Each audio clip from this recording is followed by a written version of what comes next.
Paul was so awesome, and he literally took us to most of the most iconic places in London.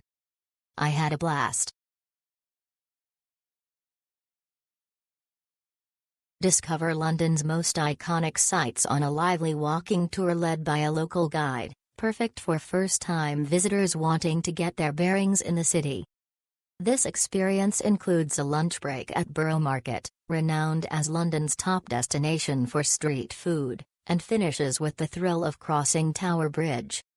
Visit landmarks such as Big Ben, London Eye, Westminster Abbey, Buckingham Palace, Trafalgar Square, and St. Paul's Cathedral along the route. Explore hidden corners and see original Roman walls and the Tower of London from the outside. Enjoy a scenic stroll through St. James's Park and pass by the bustling South Bank and Millennium Bridge. The tour covers about 10 kilometers, making it a great way to exercise while sightseeing in central London.